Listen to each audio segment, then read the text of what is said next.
ಇನ್ನು ಬಿಜೆಪಿ ಮತ್ತು ಜೆಡಿಎಸ್ ಸಮನ್ವಯ ಸಭೆ ನಡೀತಾ ಇತ್ತು. ಅದು ಮುಕ್ತಾಯವಾಗಿದೆ. ಬೆಂಗಳೂರಿನ ಒಂದು ಖಾಸಗಿ ಹೋಟೆಲ್ನಲ್ಲಿ ನಡೀತಾ ಇದ್ದಂತಹ ಒಂದು ಸಭೆ. ಬೆಂಗಳೂರಿನಲ್ಲಿ ಕೇಂದ್ರ ಸಚಿವರಾಗಿರುವಂತಹ ಅಮಿತ್ ಶಾ ಅವರ ನೇತೃತ್ವದಲ್ಲಿ ನಡೆದಂತಹ ಸಭೆ. ಲೋಕಸಮರ ಗೆಲ್ಲೋದಕ್ಕೆ ಈಗ ಮೈತ್ರಿ ನಾಯಕರು ರಣತಂತ್ರವನ್ನ ಎಣಿತಾ ಇದ್ದಾರೆ. ಸೊ ಇದರಲ್ಲಿ ಹೇಗೆ ಮುಂದುವರಿಯಬೇಕು, ಯಾವ ರೀತಿಯಾಗಿ ನಿಮ್ಮ ಕಾರ್ಯಕರ್ತರಿಗೆ ನೀವು ತಿಳಿ ಹೇಳಬೇಕು ಅನ್ನುವಂಥ ಒಂದು ನಿಟ್ಟಿನಲ್ಲಿ ಅಮಿತ್ ಶಾ ಅವರು ಮಾತಾಡಿದ್ದಾರೆ. ಸುಮಾರು 45 ನಿಮಿಷಗಳ ಕಾಲ ಈ ಮೈತ್ರಿ ನಾಯಕರಿಗೆ ಅಮಿತ್ ಶಾ ಪಾಠ ಮಾಡಿದ್ದಾರೆ. 28 ಕ್ಷೇತ್ರಗಳನ್ನು ಗೆಲ್ಲೋದಕ್ಕೆ ಒಟ್ಟಾಗಿ ಹೋರಾಡಬೇಕು ಅನ್ನುವಂಥದ್ರ ಬಗ್ಗೆ ನಿರ್ಧಾರ ಆಗಿದೆ.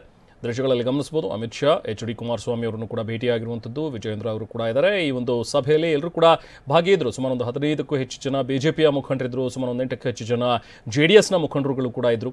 ಎಲ್ಲರ ಮುಂದೂ ಕೂಡ ಮಾತನಾಡಿದ್ದಾರೆ ಅಮಿತ್ ಶಾ. ಅಂದರೆ ಈ ಬಾರಿ ಏನು ಜಂಟಿಯಾಗಿ ಹೋರಾಟವನ್ನು ನಡೆಸ್ತಾ ಇದ್ದೀವಿ, ಮೈತ್ರಿ ಅಭ್ಯರ್ಥಿಗಳೇ ಕಣದಲ್ಲಿರೋದ್ರಿಂದಾಗಿ 28 ಕ್ಷೇತ್ರಗಳಲ್ಲಿ ಹೇಗೆ ಒಬ್ಬರಿಗೊಬ್ಬರು ಸಪೋರ್ಟ್ ಮಾಡಬೇಕು, ಯಾವ ರೀತಿಯಾಗಿ ನಾವು ಒಂದಾಗಿ ಹೋರಾಡಬೇಕು ಅನ್ನುವಂಥದ್ರ ಬಗ್ಗೆ ಮಾತಾಡಿದ್ದಾರೆ. ಕಾರ್ಯಕರ್ತರು ಮತ್ತೆ ಮುಖಂಡರು ಒಗ್ಗಟ್ಟಾಗಿ ಹೋಗಬೇಕು ಅನ್ನುವಂಥ ಒಂದು ಮಂತ್ರವನ್ನ ಜಪಿಸಿದ್ದಾರೆ. 2018ರಲ್ಲಿ ಆಗಿರುವ ರೀತಿಯಲ್ಲಿ ಗೊಂದಲ ಆಗಬಾರದು, ಆ ರೀತಿಯಾಗಿ ಮುಖಂಡರುಗಳು ಕ್ರಮ ಕೈಗೊಳ್ಳಿ ಅನ್ನುವಂಥ ಒಂದು ಮಾತುಗಳನ್ನು ಕೂಡ ಹೇಳಿದ್ದಾರೆ. ಬಿಜೆಪಿ ಮತ್ತು JDS ಪ್ರತ್ಯೇಕ ಸ್ಪರ್ಧೆಯಿಂದ ಕೈಗೆ ಲಾಭ ಆಗುತ್ತೆ. ಸೊ ಹಾಗಾಗಿ ನಾವು ಅದನ್ನು ಬಿಟ್ಕೊಡ್ಬಾರ್ದು. ಸಮಾವೇಶ, ರೋಡ್ ಶೋ ಇದರ ಅಗತ್ಯತೆ ಬಗ್ಗೆ ಒಂದು ಪಟ್ಟಿ ಮಾಡಿ, ಎಲ್ಲೆಲ್ಲಿ ನಾವು ಮಾಡಬೇಕಾಗುತ್ತೆ ಅನ್ನೋದ್ರ ಬಗ್ಗೆನೂ ಕೂಡ ನೀವು ಪಟ್ಟಿ ಮಾಡಿ ಅಂತ ಹೇಳಿ JDS ಮತ್ತು ಬಿಜೆಪಿ ಮುಖಂಡರಿಗೆ ಅಮಿತ್ ಶಾ ಸೂಚನೆಯನ್ನು ಕೂಡ ಕೊಟ್ಟಿದ್ದಾರೆ. ಸೊ ಸುಖಾಸುಮ್ಮನೆ ನಾವೆಲ್ಲರೂ ಕೂಡ ಹಗ್ಗಜಗ್ಗಾಟವನ್ನು ಮಾಡ್ತಾ ಇದ್ದಾರೆ ಬಿಜೆಪಿ ಮತ್ತು JDS, ಅದು ಕಾಂಗ್ರೆಸ್ಗೆ ಲಾಭ ಆಗುತ್ತೆ. ಸೊ ಹಾಗಾಗಿ ನಾವು ಒಗ್ಗಟ್ಟಿನಲ್ಲಿ ಹೋಗಬೇಕು ಅನ್ನುವಂಥ ಒಂದು ಮಾತುಗಳನ್ನು ಕೂಡ ಅಮಿತ್ ಶಾ ವ್ಯಕ್ತಪಡಿಸಿದ್ದಾರೆ. ಸೊ ಈಗ ನಡೆದಿರುವಂಥ ಒಂದು ಸಭೆ ಏನೆಲ್ಲ ಚರ್ಚೆಗಳಾಗಿದೆ ಅನ್ನುವಂಥದ್ರ ಬಗ್ಗೆ, ಇನ್ಸೈಟ್ಸ್ ಏನಿದೆ ಅನ್ನುವಂಥದ್ರ ಬಗ್ಗೆ ಡೀಟೇಲ್ಸ್ ನಾವು ಪ್ರತಿನಿಧಿ ಸುನಿಲ್ ನೀಡ್ತಾರೆ. ಸುನಿಲ್, ಬಹುಶಃ ಈಗಾಗಲೇ ಮುಕ್ತಾಯವಾಗಿದೆ ಈ ಒಂದು ಸಭೆ. ಸೊ ಏನು ಎಕ್ಸಾಕ್ಟ್ಲಿ ಮಾತುಕತೆ ಆಯಿತು, ಅಮಿತ್ ಶಾ ಅವರು ಯಾವ ರೀತಿಯಾಗಿ ಪಾಠ ಮಾಡಿದ್ದಾರೆ, ಅದಕ್ಕೆ ಮುಖಂಡರುಗಳು ಯಾವ ರೀತಿಯಾಗಿ ಸ್ಪಂದಿಸಿದ್ದಾರೆ, ಒಟ್ಟಾರೆ ಏನು ನಡೀತು, ಇನ್ಸೈಟ್ಸ್ ಏನು ಲಭ್ಯವಾಗ್ತಾ ಇದೆ?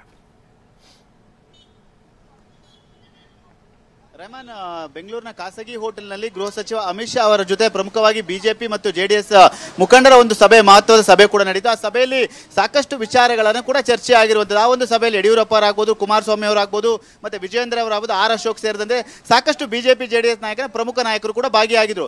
ಈ ಒಂದು ಸಭೆಯಲ್ಲಿ ಪ್ರಮುಖವಾಗಿ JDS ಬಿಜೆಪಿ ಯಾವ ರೀತಿಯಾಗಿ ಸಮನ್ವಯದಿಂದ ಹೋಗಬೇಕಾಗುತ್ತೆ, ಯಾಕೆಂದ್ರೆ ಕೇವಲ ಮುಖಂಡರು ಒಂದಾದ್ರೆ ಆಗಲ್ಲ, ಕಾರ್ಯಕರ್ತರ ತಳಮಟ್ಟದ ಕಾರ್ಯಕರ್ತರು ಯಾವ ರೀತಿಯಾಗಿ ಒಂದಾಗಬೇಕು ಅನ್ನೋ ಒಂದು ವಿಚಾರಗಳು ಕೂಡ ಪ್ರಮುಖವಾಗಿ ಚರ್ಚೆ ಆಗಿದೆ.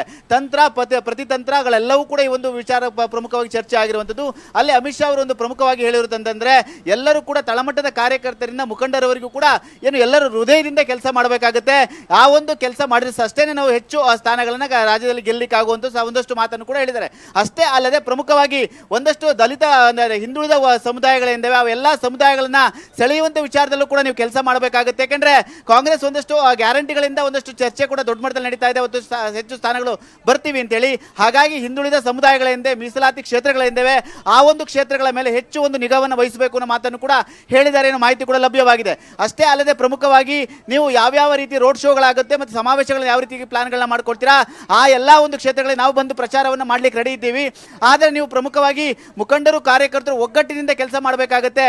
ಈ ಹಿಂದೆ 2018 ಮತ್ತು 23ರಲ್ಲಿ ನಾವು JDS ಬಿಜೆಪಿ ಪ್ರತ್ಯೇಕವಾಗಿ ಸ್ಪರ್ಧೆ ಮಾಡಿದ್ರಿಂದ ಅದನ್ನು ಕಾಂಗ್ರೆಸ್ ಲಾಭ ಪಡಿತು.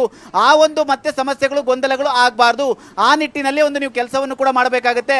ಯಡಿಯೂರಪ್ಪ ಮತ್ತು ಕುಮಾರಸ್ವಾಮಿ ಅವರ ನೇತೃತ್ವದಲ್ಲಿ ನೀವು ಚುನಾವಣೆಯನ್ನು ನಡೆಸಿ ಎಲ್ಲರೂ ಒಗ್ಗಟ್ಟಾಗಿ ಕೆಲಸ ಮಾಡಬೇಕಾಗುತ್ತೆ. 28 ಲೋಕಸಭಾ ಕ್ಷೇತ್ರಗಳನ್ನ ಗೆಲ್ಲಿಕ್ಕೆ ನೀವು ತಂತ್ರಗಾರಿಕೆಯನ್ನು ಮಾಡಬೇಕಾಗುತ್ತೆ. ಪ್ರಮುಖವಾಗಿ ಈ ಒಂದು ಹಿಂದುಳಿದ ವರ್ಗಗಳ ಸಮುದಾಯಗಳಿಂದ ಅವೆಲ್ಲವನ್ನೂ ಕೂಡ ಸಮುದಾಯಗಳನ್ನು ಸೆಳೆಯುವಂತ ಕೆಲಸಗಳನ್ನ ಮಾಡಬೇಕಾಗುತ್ತೆ. ಪ್ರಬಲ ಸಮುದಾಯಗಳ ಜೊತೆಗೆ ಆ ಒಂದು ಸಮುದಾಯಗಳನ್ನು ಕೂಡ ಮತಗಳನ್ನ ಸೆಳೆಯಬೇಕು ಅಂತ ಹೇಳಿ ಒಂದು ಸಲಹೆ ಸೂಚನೆಯನ್ನು ಕೊಟ್ಟಿರುವಂತ. ಹಾಗಾಗಿ ಇವತ್ತಿನ ಒಂದು ಸಮನ್ವಯ ಸಭೆ ಏನಿತ್ತು ಸಾಕಷ್ಟು ಮಹತ್ವವನ್ನು ಕೂಡ ಪಡೆದುಕೊಂಡಿದ್ರಲ್ಲಿ ಪ್ರಮುಖವಾಗಿ ಇನ್ನೊಂದು ಕಡೆ ಸುಮಲತಾರ ವಿಚಾರವೂ ಕೂಡ, ಮಂಡ್ಯ ವಿಚಾರವೂ ಕೂಡ ಪ್ರಸ್ತಾಪ ಆಗಿರುವಂತದ್ದು. Rahman, okay, thank you Sunil.